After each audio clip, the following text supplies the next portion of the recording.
ମନ୍ଦିର ଐତିହ୍ୟ ଓ କଳିଙ୍ଗ ଶୈଳୀର ସ୍ଥାପତ୍ୟ କଳା, ହୀରାକୁଦର ଜଳକ୍ରୀଡ଼ା, ନୂତନ ଶିଳ୍ପ ସାହସିକ ପର୍ଯ୍ୟଟନ କେନ୍ଦ୍ର ଭାବେ ଦେଓମାଳି ପାହାଡ଼ ଏବଂ ସମୃଦ୍ଧ ଜୈବ ବିବିଧତାର ଏହି ଚିନ୍ତାକର୍ଣ୍ଣ ବିକର୍ଷକ ଦୃଶ୍ୟ ଉପସ୍ଥାପନ କରାଯାଉଛି।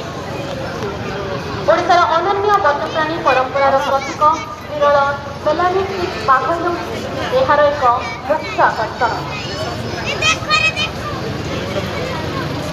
ସେହିପରି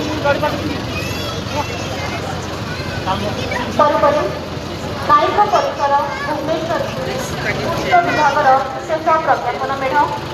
ଭୁବନେଶ୍ୱର ନାଇକ ପରିସର ଓଡ଼ିଶାର ଏକ ଐତିହାସିକ ମାଇଲଷ୍ଟୋନ୍ ପ୍ରକଳ୍ପ ଯାହା ନ୍ୟାୟ ସମାବେଶିତା ଓ ସ୍ଥାୟିତ୍ୱତାର ପ୍ରତୀକ ଭାବେ ପରିଚିତ। 55ଟି ଆଧୁନିକ କୋର୍ଟରୁମ, ଇ-କୋର୍ଟ ଢାଞ୍ଚା, ଭର୍ଚୁଆଲ କୋର୍ଟ ସୁବିଧା, ଭିଡ଼ିଓ କନଫରେନ୍ସିଂ ଓ ଡିଜିଟାଲ ଫାଇଲିଂ ବ୍ୟବସ୍ଥା ନ୍ୟାୟିକ ପ୍ରକ୍ରିୟାକୁ ଅଧିକ ପାରଦର୍ଶୀ ଓ ଦ୍ରୁତ କରୁଛି। ଏହି ସମ୍ମାନ ଓଡ଼ିଶାର ଆଧୁନିକ ଓ ମାନଦଣ୍ଡ ସମ୍ପନ୍ନ ଢାଞ୍ଚାଗତ ବିକାଶର ପ୍ରତିଫଳନ ଭାବେ ବିଭାଗର ଦୀର୍ଘ ପରିଶ୍ରମ, ନିଷ୍ଠା ଓ ପେଶାଦାର କୌଶଳକୁ ସ୍ୱୀକୃତି ଦେଇଛି। ରାଜ୍ୟର ପ୍ରଜ୍ଞାପନ ମେଢ଼ ମହାତ୍ମା ଗାନ୍ଧୀ ମାର୍ଗ ଅତିକ୍ରମ କରୁଛନ୍ତି। ଶେଷ ପ୍ରଜ୍ଞାପନ ମେଢ଼ ଅଭିବାଦନ ମଞ୍ଚ ସମ୍ମୁଖରେ ମହାମାନ୍ୟ ରାଜ୍ୟପାଳଙ୍କୁ ଅଭିବାଦନ ଜଣାଇ ଅତିକ୍ରମ କରିବା ସହିତ ରାଜ୍ୟସ୍ତରୀୟ ପ୍ୟାରେଡ୍ ସମାପନ କରାଯାଉଛି। ପୁଣି ଥରେ ଆପଣମାନଙ୍କୁ ମନେ ପକାଇଛନ୍ତି କୃଷି କ୍ଷେତ୍ରରୁ ସିଲିକନ୍ ସେମିକଣ୍ଡକ୍ଟର ପରମ୍ପରାରୁ ପ୍ରଗତି ଏବଂ ଆତ୍ମନିର୍ଭରଶୀଳତା ଏହି ଜିନିଷକୁ ନେଇ ଆମର ପ୍ରଜ୍ଞାପନ ମେଢ଼ ଆଜି ସର୍ବଭାରତୀୟ ସ୍ତରରେ ଦିଲ୍ଲୀରେ ପ୍ରଦର୍ଶିତ ହେବ। ଆପଣମାନେ ଏଠାରୁ ଫେରି ଘରେ ଟେଲିଭିଜନ ପର୍ଦ୍ଦାରେ ଆମ ରାଜ୍ୟର ପ୍ରଜ୍ଞାପନ ମେଢ଼କୁ ନିଶ୍ଚିତ ଭାବରେ ଦେଖିବେ।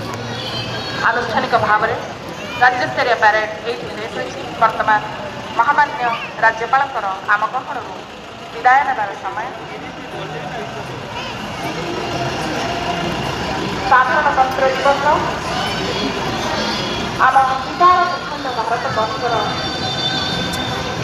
ସମୃଦ୍ଧି, ପ୍ରଗତି, ସାର୍ବଭୌମତ୍ୱ, ଏକତା, ଅଖଣ୍ଡତା, ବିଭିନ୍ନତାର ପ୍ରଦର୍ଶନ ଆଉ ତା ସହିତ ଆମର ସାମରିକ ଶୌର୍ଯ୍ୟ ଏବଂ ଐଶ୍ୱର୍ଯ୍ୟର ପ୍ରତୀକ। ଆଜିର ଦିନରେ ଭାରତର ମହାମହିମ ରାଷ୍ଟ୍ରପତି ଦେଶର 3ଟି ସେନା ନିକଟରୁ ଅଭିବାଦନ ଗ୍ରହଣ କରିଥାନ୍ତି।